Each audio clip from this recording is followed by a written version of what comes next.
A lot of people say that women can't have it all. But I just want to change that stigma, that it's not true. I think from computer science to nuclear, Yeah, nuclear science. then into as a professor, then experimenting a lot into digital marketing. You can't do it alone. That push and motivation that my husband keeps giving me, that you have to do it because you're doing, remind me of the why I started. And to have your own individual personality is very important. In Noida particularly, there is a from 5,000 to 80,000 you can get any kind of school that you want to 5 send to your- 80,000? Yeah, 80,000 from For per month. pre-primary? For pre-primary. So from 5,000 to 80,000, I started understanding money because of my father. My father has developed a good relationship of me with money. So I never see it as a source of happiness. It's a medium, not the end goal that I'm trying to achieve. So that helped a lot.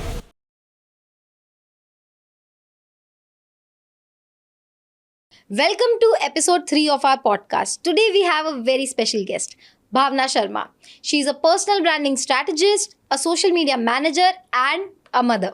Welcome, Bhavna. How are you today? Yeah, I'm doing good. Thank you so much for asking. So, for our audience, tell us a little bit about yourself. So, hi, I'm Bhavna Sharma. I'm a social media manager, personal branding specialist. I content create mostly on LinkedIn, and I also am a mother of a 4-year-old. I am trying to also experience Instagram now. So, I'm starting with Instagram now, and I have 7 to 8 clients handling social media management for them, lead generation for them across globe. I guess I have clients from UK, US, France, and Switzerland also. So it has been a thrilling journey from the past 4 years. So I've started in during COVID, I guess, and then slowly from there, I'm building my agency now. Amazing, amazing. I think you are already inspiring a lot of mothers out there because a 4-year-old child, then you are handling clients, उसके अलावा खुद का personal branding का पूरा content संभालना, so many things in your plate. How are you even managing it all? So tell us from the beginning how it all started.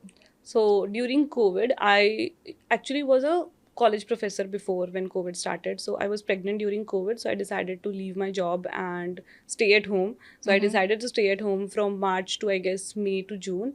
And then I was like, okay, I can't sit idle because that time when I was pregnant and COVID, everybody was at home. So mostly my time was going in the kitchen itself. So I was like, okay, this is not going to work out in the future because I realized in the past 3-4 months that it's taking a mental toll on me. So I decided to pursue something that will give me the flexibility of being with the child 24/7 and also have a career that I can spend my time and grow it. So I started as a content writer with part-time with an agency. With 0.12 paisa per word they used to give me for any article that I will be writing for them. After 6 months, I realized this is not a sustainable way to work because the pay rate was very low. Even if they increase the pay from 0.12 to 0.30 paisa per word, it was still very low because I have to work a lot more to write or complete that particular, I would say, blog to actually have a substantial income from that particular blog. So I decided to switch it to social media management because it was growing at that time during COVID. It was booming everywhere and it was paying well.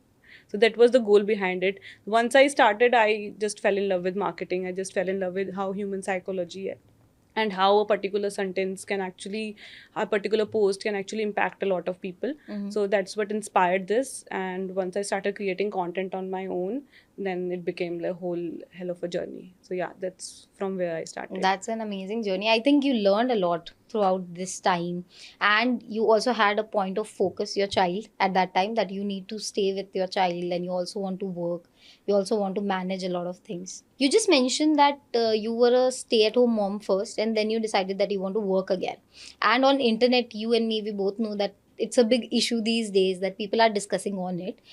What are your points on that? What do you think? A woman should be a stay at home mom, or it's her decision?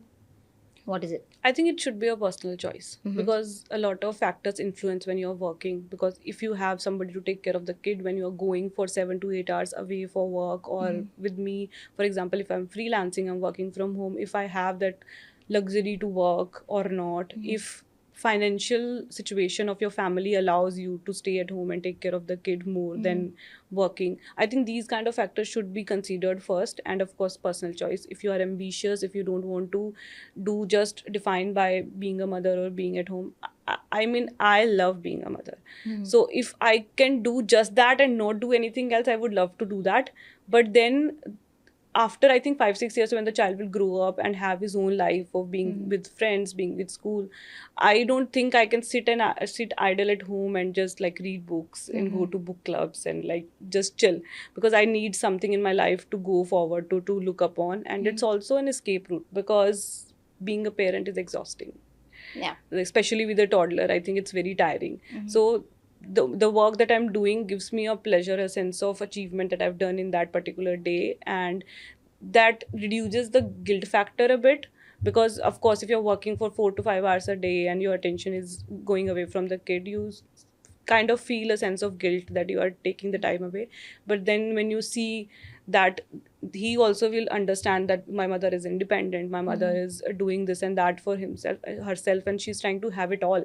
Because a lot of people say that women can't have it all, but I just want to change that stigma, that it's not true. If we want, and if we have a supportive family, we can have it all. We can have a good career, and we can also have a balanced, happy family lifetime and quality time and everything along with our thriving careers. So that's what I'm trying to change, if that's a taboo. But if somebody chooses to stay at home and just be with kids, I think it's equally appreciable, because you are putting their needs first and yours secondary, and that's commendable. I mean, I am not able to do it, but if anyone can, it's very much appreciable. I think that's really good, but I have a question. How do you manage everything along with a toddler? You have to take care of him, and then you have clients, then you must have some household chores as well. So, okay, it gets challenging at times. So, what I do is I work when he goes to school for 3 hours. So, he's in pre nursery right now. So, I work to 3 hours when he's working, and I try not to make him sleep in the noon, so that I can sleep early at night at 8, around 8:30. And because I have mostly international clients, I work from 8 to 12 at night to do all the meetings and work I have. And I am also blessed with a good team. I have a 4 people team, which actually handles a lot for me, like from engagement to lead generation to client communication, everything is handled by them, and I'm just doing the supervision at this point of time and handling the lead generation process. So yeah, that is what is working for me right now. And on the weekends, I mostly work to 6 to 7 hours, I guess, because my husband is home and he's able to take care of the kid most of the time. So I'm able to work on weekends more. So I'm working on most weekends. Acha, tell me, do you think a supportive partner is a really necessary thing if you want to be a mother and if you want to have a career as well? Absolutely, you can't do it alone. You can't, because as people say that you need a village to raise the kid, it's true in every sense. You can't do it alone. Because, for example, right now, if I have to go for a meeting, I need somebody to take care of the kid. I need to know that he is in well place where somebody is going to feed him properly or take care of him. I need to have somebody, like, ensure that somebody is there to take care of him. Only then I can go mind free and then can have the meeting. Otherwise, I will not be able to. So it's very important. And it's also the push, because sometimes it gets very exhausting and tired and you want to give up. Sometimes the client's not working, sometimes the pay is not working, sometimes the kid is throwing unnecessary tantrums because he's a toddler, he's going to do that. And sometimes you're not getting time for yourself. So there is a lot going on every day. But then that push and motivation that my husband keeps giving me, that you have to do it because you're doing, remind me of the why I started. And to have your own individual personality is very important. So I think he challenged me a bit at that stage also. So that is what keeps pushing me a lot. So I think it's very important to have a partner, to have a family that supports. Like my in-laws, when they come here, I go totally tension free and I can work on my work for 9 to 10 hours straight, because I know that the kid is well fed, well slept, well taken care of, and I don't have to worry about that. So I think it's very, very important. It would be very challenging for somebody who doesn't have the support. I'm sure there are a lot of challenges for you as well. Do you have any particular example where you actually thought of giving up and just focus on the kid? So it happens when my child is sick.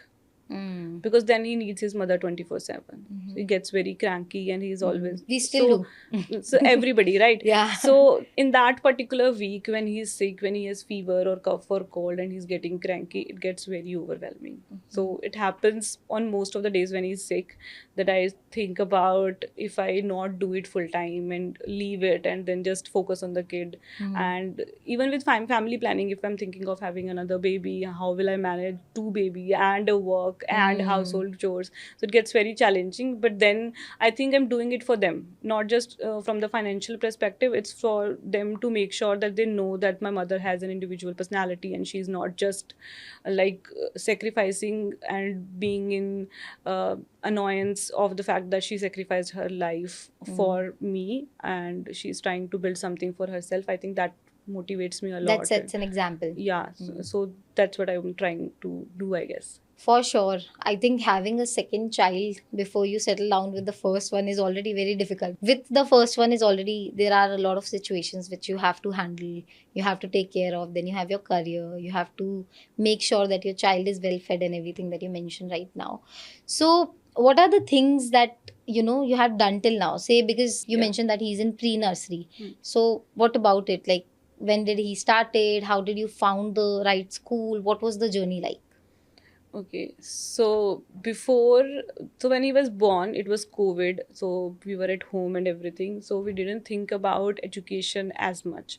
But when we shifted to Noida after COVID, because we went to hometown during COVID, and when we came back after 2 years, we realized that we are already late.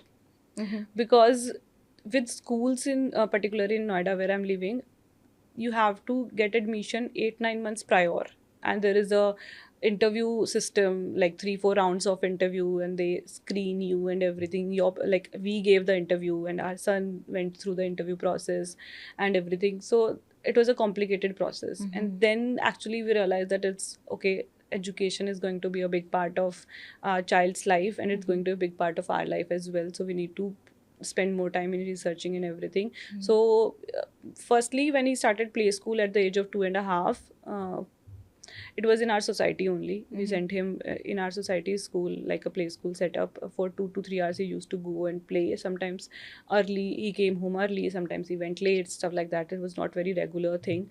But then we thought, if we'll send him to such a school, like a play school kind of thing, for another year, he will not learn the discipline that he requires for when he goes to nursery or say conventional school, right? So we decided to put him from pre-nursery as well in the conventional school. And also there was this notion in my head that if he goes, he will be more disciplined, and two, he will have a circle, because he's a single child right now. So it is harder for him to mingle around. So I thought he will have a good friend circle and stuff like that. So that's what. That's how we decided to put him. Yeah. Did you plan or went through any schools, like multiple schools options that you went whole through? Excel sheet and everything. So we did. So we started with like 5 to 7 schools, like top schools in Noida, and then we break it down to how we want to put. For example, there were 4 to 5 pointers that was in our priority list that we want in a school. One is campus infrastructure. It should be safe for kids, or not, like, for example, a lot of schools have very old infrastructure. Right. So we didn't want to put him through that. So it has to be a good infrastructure school. Second would be academic. So the quality of teachers and everything should be good. Third would be the distance. I don't want him to spend 1 hour in bus coming from home, going to home, 2 hours every day just for commute. Right now he's very little, so that was a big no for me, because schools are very far in general. So third was that, and fourth would be the board, I guess. So we wanted to go for CBSE, because one, we studied in CBSE school, so we would be able to help him better in the CBSE schools. Two, the competitive exam in India prefer CBSE. And three, it's a very wholesome curriculum the CBSE provide. It's not the theoretical part either or practical, it's both the ways. So I think that was the notion behind choosing the CBSE school. That's why we went for the particular school that we Okay, you sent him mentioned to. four criteria that you followed. Yeah. That is Academics, the infrastructure, distance, and the board. and the board. Yeah. And what about fee structure? So fees India, so in Noida particularly there is a from 5,000 to 80,000 you can get any kind of school that you want to 5 send to your 80,000 yeah 80,000 from for per month pre-primary. for pre-primary. So from 5,000 to 80,000 the fee structure vary a lot.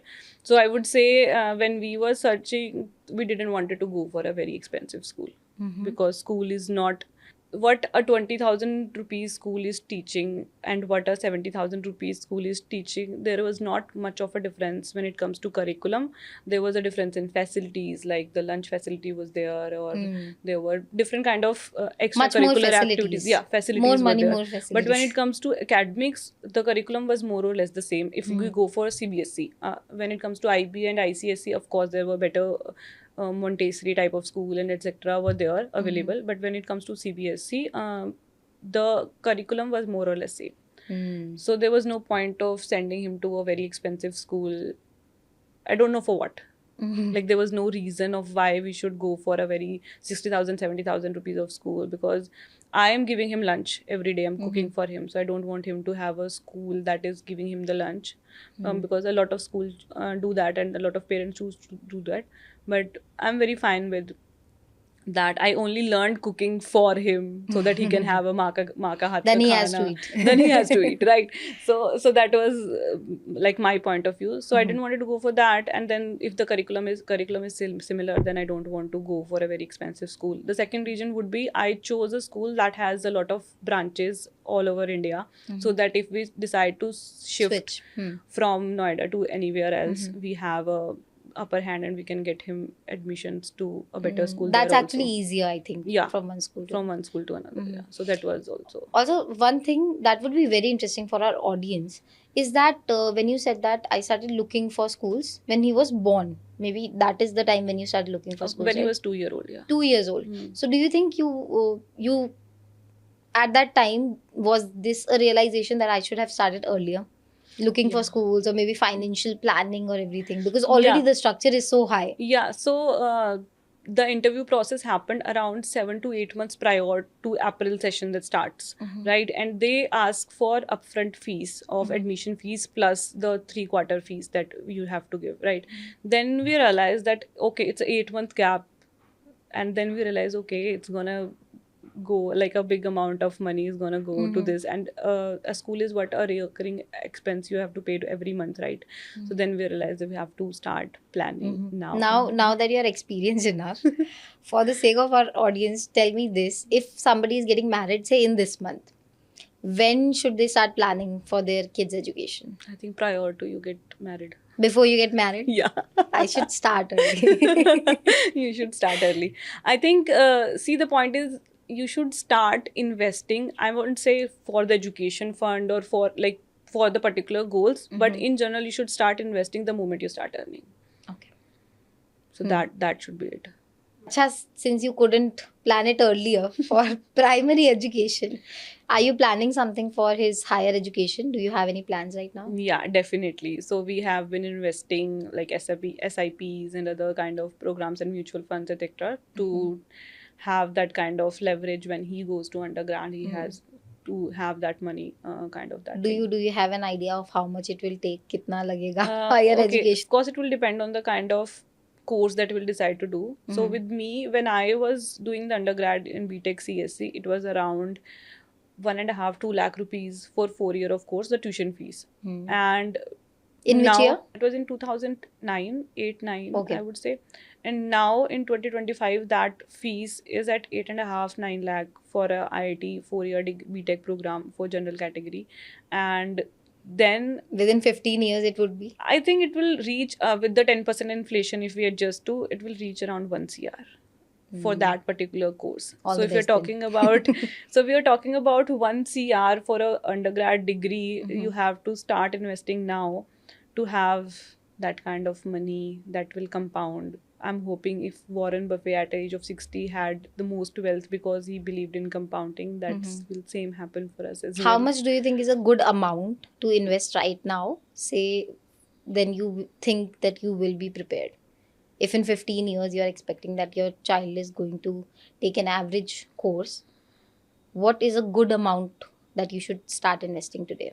I'm not sure what the number would be. No problem. So, what is the amount that you are spending right now? Can you give us a So we structure do, for that? like me and my husband plan, usually spend in SIPs and mutual funds for different categories, but we are Mhm. not doing like, so we don't have a specific SIP for the The education, education. specific SIP for their marriage, specific SIP for like Mhm. different things that we want to do in Mhm. the future or will have the expenses for. But we are trying to put most of the money in mutual funds where Mhm. it will have a hopefully 12 to 13% of interest rate, and that's how we're planning. So we try to, like, for me particularly, not my husband's salary if you don't count that, I spend 60% of my income in investments, all of the investments that I'm trying to do. Mhm. So that's what we are trying right now. Acha, let's do a financial breakdown. You don't have to mention the number. You can just give us the percentage. You said that 60% of that you are investing, and if we include your salary and your partner's salary, what is the structure? How are you dividing things? What is going into investment? What is going into household, daily routine, Okay, and everything? so let's say if the amount is like X amount that we are earning every Mm-hmm. month. So with me, my business is very unpredictable. So the Mm-hmm. amount keeps changing up and down, and he has a fixed salary. So what we do is we try to say save 60-70% of our salaries, Mm-hmm. and put that into investment. So we do mutual funds, there are SIPs, then there are direct stocks purchases every month, and we also try to have gold, real estate kind of balance. So we're trying to diversify our investment in different categories. Mm-hmm. So we have 60-70% in mutual fund from that saving that we are doing, and 10% in real estate right now, then 10% in stocks and gold bonds and other stuff. Yeah. Okay. जो structure अभी आपने mention किया, is it like working for you अभी? Yeah, it's working for me. In terms like, do you think if somebody is starting a family, so they should have the similar structure, so it would be helpful for them, say, because family planning में everything comes, primary education के अलावा there are other things, बच्चे का खाना, कपड़े and everything, then you have your own life. So this could be a good structure that people can follow if they are combining their incomes, or say one person is following. So I would say, try to diversify your investments Mm-hmm. first. One is when you are spending in mutual funds, when you're Mm-hmm. buying mutual funds, try to Mm-hmm. have a balance of large, small cap, and large cap funds, because Mm-hmm. large cap in general is less risk, so Mm-hmm. it's safer. And if you're spending for example, if you're saving for education, then it's a 15-year plan When that you you will say get. education, there are two different options here. When you are thinking that your child will be studying for the higher education, they will be studying from India only, and then there is a other option where the child would want to go to abroad for studies. So that is also different, right? Yeah, The yeah, absolutely. financial planning will also Yeah, be yeah, it different there. differs. So it's also an ongoing debate in our house, because Mm-hmm. my husband is mostly pro towards Indian higher education, Mm-hmm. and with me, I think I would love to him to explore the abroad options as well. Mm-hmm. But then, when you are talking about financial planning in terms of education in higher education, it would be that with India, you have to at least calculate the inflation rate of 10% Mm-hmm. when you are targeting 10% inflation and 15-year gap. So you have to put enough money that with 10% it will come down to a particular number Mm-hmm. at that point of time.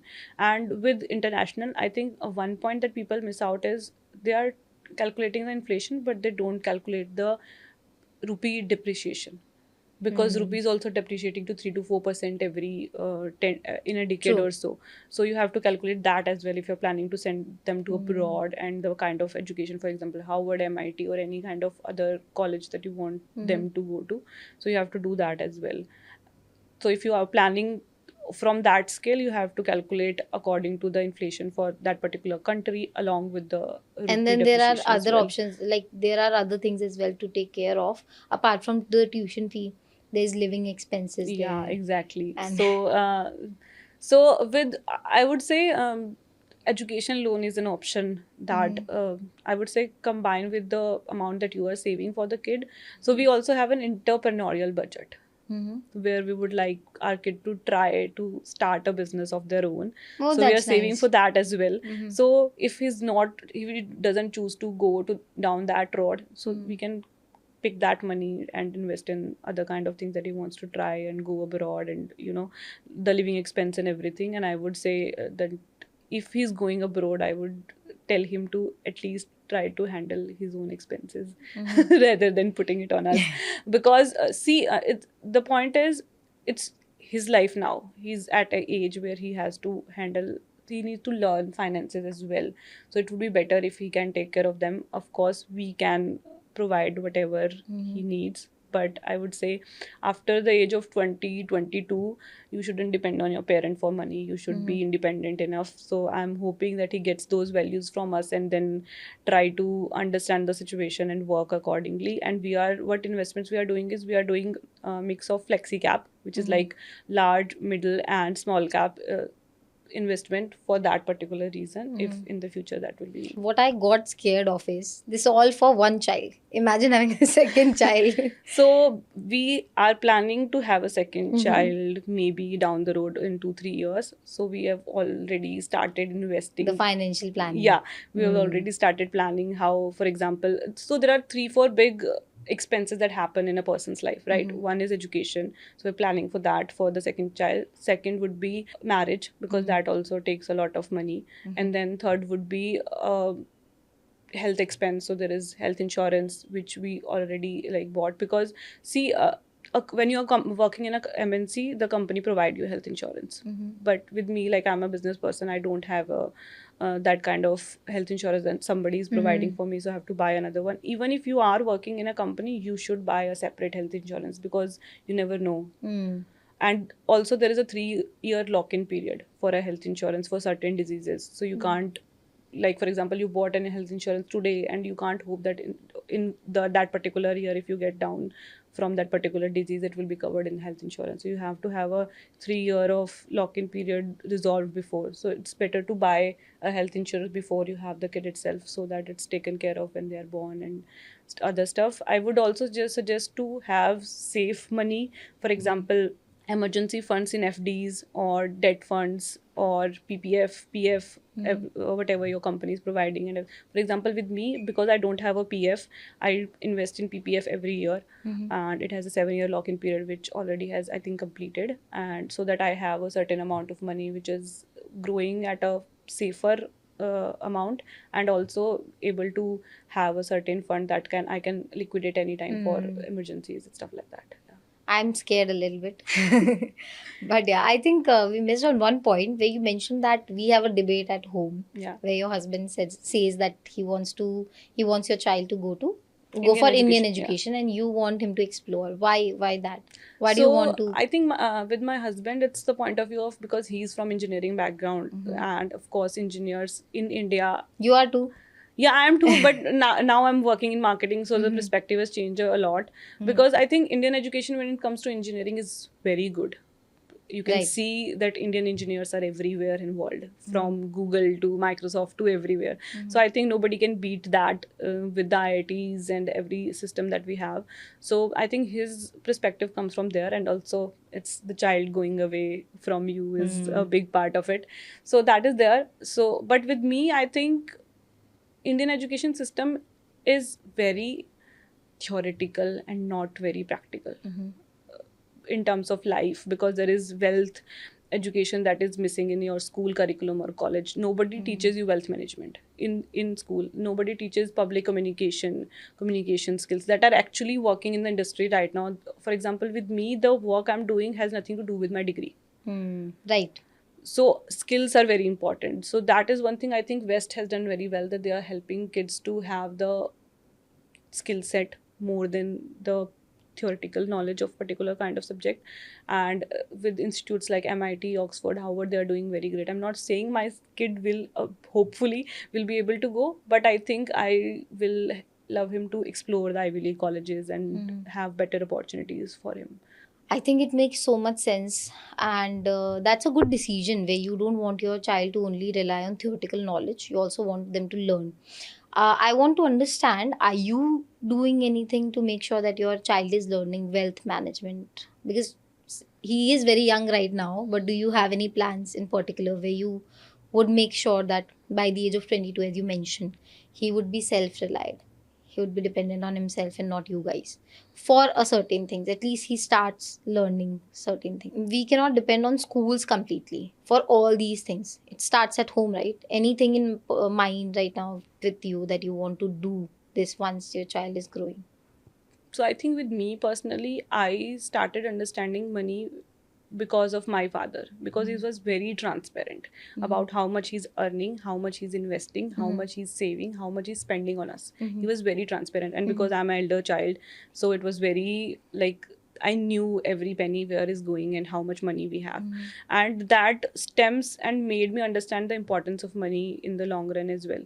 And I think leading by example is one aspect that I would think that will help my child to understand how much to spend. Two, because the generation is going towards instant gratification. आज 25,000 के जूते खरीद के हम खुश हो गए, but that doesn't last longer. So with me, I would like to set an example to tell him that instant gratification is not something that you should run after. And try to think twice before spending money on your wants. Needs are important, you have to spend it anyway, but wants can be minimized. Wants can be would say could be a better investment rather than buying on 25,000 ka sneakers. You can buy books. I would say that would be a better investment, because that will help you in some way or another. So I would try to lead by example, because I also don't spend much on, I would say, lavish things, and mostly spend on things that are necessary and things I want to explore also. So it's mostly on either experience or learning, something like that. So that is one. Two, I think budgeting is something. So I've also recently started playing Monopoly with him to make him understand how rent, mortgage works, how the money system works for a bank, how bank borrows and gives you money, loan and everything. So I think these are the small things that I'm incorporating now. And in the long run, I would say I would, with the pocket money, or I could start with those kind of lessons for him to understand financial planning. That's a great idea of teaching kids through games. Okay, you mentioned that you try to teach him about how things are working, how rent is working, loan is working, and everything. Do you think we see this a lot where parents are not comfortable talking about money, and that is what the child carries? I have seen it in some people that their parents were not comfortable, and now as a person, as an adult, they are also not comfortable having these conversations. Do you think it impacts the child? Of course it does. So if the family is not talking about how much money they have, how much they are going to spend, how much they're spending, and even the thought process behind why they are spending in a particular thing, you will not be able to learn, because school is also not teaching you financial independence, financial learning and wealth management anyway. So with us, we do every Sunday the financial talk on breakfast every Sunday.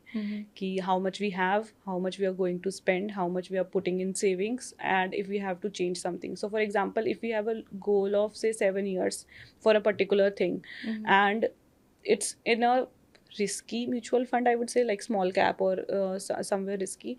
So one tip also I would like to give the parents, that if for example it's for an education, right, and down the line after 7 years you will need that money, try to take the money out like 1 or 2 year prior, so and put it in a safer like FD or something like that, because market is volatile anyway.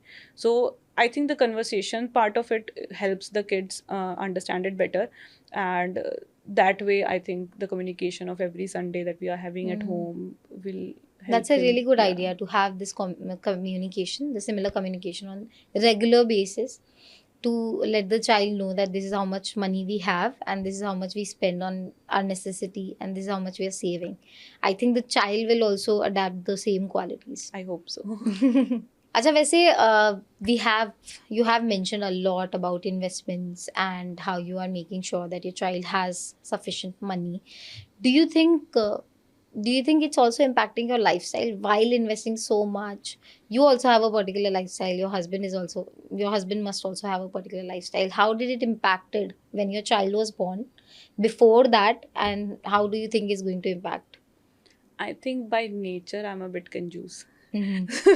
So I That think helps. that helps. So that helps. I think so the point is money, because I think my father has developed a good relationship of me with money. So I never see it as a source of happiness. Mhm. It's a medium, not the end goal that I'm trying to achieve. So that helped a lot when it comes to mindset. And it actually, right now, I just started working. So I would say when it comes to changing my lifestyle, I'm focusing on earning more. So that way I can like ensure everything. So I'm focused on like I'm every year I'm spending 10% of my income into buying courses and upskilling myself every day so that I can earn more, so that This is that such a doesn't simple change. formula. Like Yeah, if you want more, earn more. earn more. So you don't have to No like inflation will hurt you. worry about inflation is anyway going to Ah.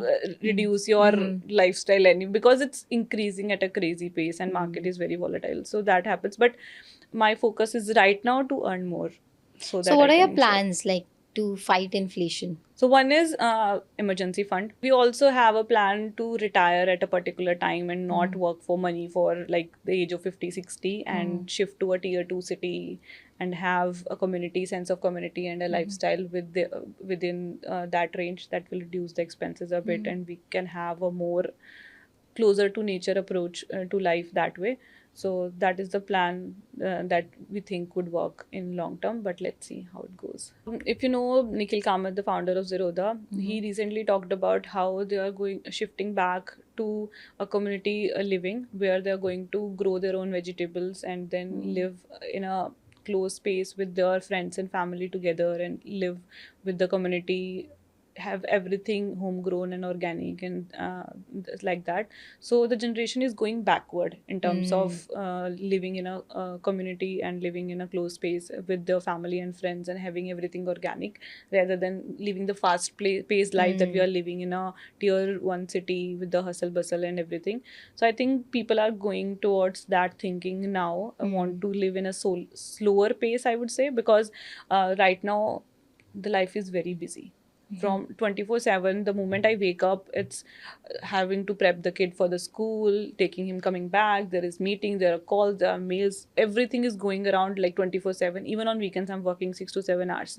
So there is no rest there, because of course we are focused on building our life right now, so we are working too much at the moment, and we also take breaks and everything, but that is secondary. So after at certain age, when we reach our fire number, when we reach the financial independence, when we hit our goals and everything with monetary plannings that we have done for us and our parents and our family, everything, we would like to enjoy a slower pace of life and go to a tier 2 city and settle down and enjoy nature, something like that. अच्छा, I think हमने inflation, money, investment इन सब के बारे में बहुत बात कर ली.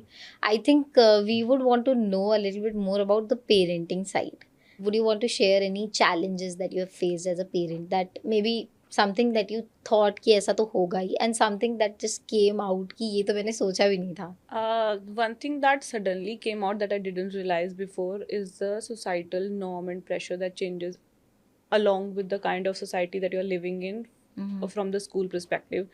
Uh, so what happened is, there is this person who hosted a birthday party for their kid, and they gave return gifts and stuff like that. And I think more or less the cost was around 2 lakh rupees for that particular party.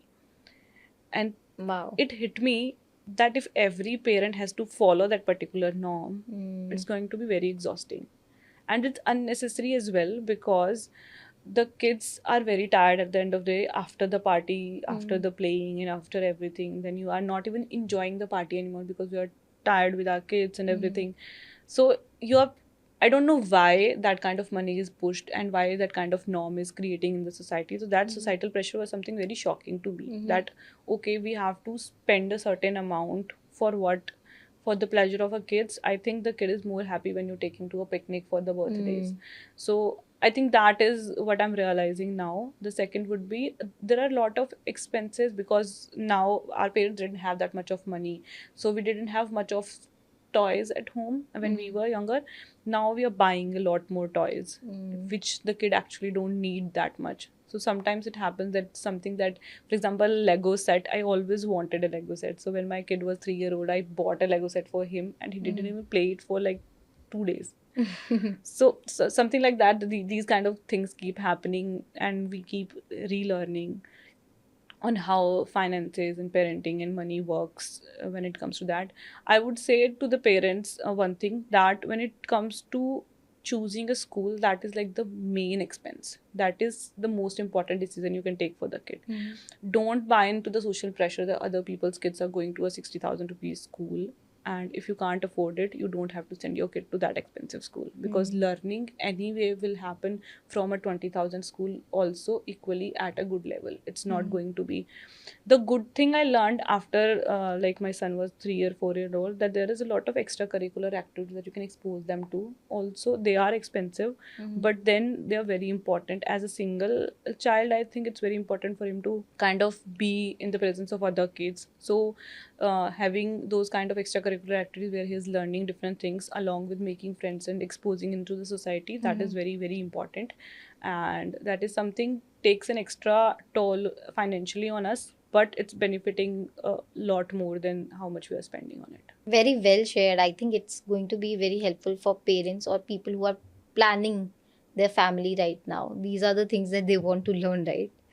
All right, so we will move on to our last round, that is quick fire round. I'll ask you questions and you have to answer quickly. What is the best financial advice that you received as a parent? I think choosing the right school, because it's a recurring expense that you have to pay every month. If you are spending too much or too less on it, you are going to pay for it in the long run. Worst financial decision as a parent? I would not say there is no such worst decision I haven't taken. Like I Till have now. not taken till now. No, because I started like earning 3-4 years ago, so it wasn't very drastic expenses that I've made. But I would say I could have reduced expenses on toys. Yes. Lego. You Legos. shouldn't have bought the Lego. Maybe he will play after Maybe you 1 can or 2 play. years. You wanted it. One money habit that you want your child to learn? I think twice before spending money on wants, not just for the sake of instant gratification, but the value for money should be there. Investment you wish you had made earlier? I think bought a house when the rates were down. Now the rates are That is a skyrocketed. So very- I think if we would have bought a house early on, it would have put less strain on us now. And now when I'm thinking about buying it, it's too expensive right now. So I think it could have been a bit earlier. And at last, any financial fear that keeps you up at night? Not something that wakes me up at night, but what if the market crashed overnight and lost all of my money? But yeah, so I think it's bigger the risk, bigger the reward. Correct. We will not let you go before making any good confessions here as a parent. The first one is any money mistake which I've made so far. I think I bought a swing set for my son when he was 2 months old, and it was 7,000 rupees swing set, and it has all the things like the remote, rocker, and music, and like everything, and he didn't use it at all. So it was like, That hurts. why I did bought that thing. So And I think this is going to be the same answer, but any impulsive purchases? yeah, 1 or 2 here and there for toys and things like that. But yeah. I think a lot of parents do that. Yeah, because now Buying the toys because it's too buying the cute or toys something because that you it's too think cute. is useful. Yeah, so I have this teddy bear which is like of his size only, or maybe a little bit bigger than him, and he also loves a lot of puzzles. So I have in different variety, different kind of puzzles for him, so that he's. I think it's a guilt also, because sometimes I have to take meetings when he's like around the house with me. So I just put him to give the puzzle and he can solve it rather than giving him the screen time. So I try to tend to buy a lot more of puzzles so that he's busy. And so that I can take the meetings and everything. But yeah, that's what I think a lot of my money goes. I think a lot of your money goes into keeping him busy, Yeah, that's true.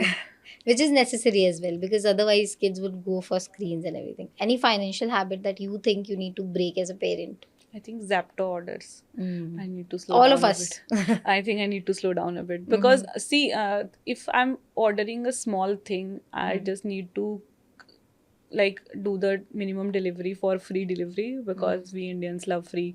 So to complete Then we that buy free delivery, extra. we buy extra. So it happens a lot with me. So I'm trying to break that cycle and buy from like the store in our society itself rather than buying online. But it's not helping. My father told me uninstall all these apps and I you're good to go. I tried uninstalling, and But then then there was it's this one convenient. emergency Yeah. where I have to buy something, then I have to reinstall it, and then the cycle keeps going on. Because sometimes, for example, with food also, I'm a very foodie person, so I try to cook at home only, but I try to cook like different things. For example, if I'm cooking pasta, I need olives, I need broccoli, I need 200 other things to cook that particular thing, and then I have to finish all of these and make multiple types of pasta just to finish the olive bottle that I bought. So these kind of things, I think it is It's a cycle. it's a cycle, and I'm not able to break it. I'm Break it. trying to control it now, like with lesser expenses.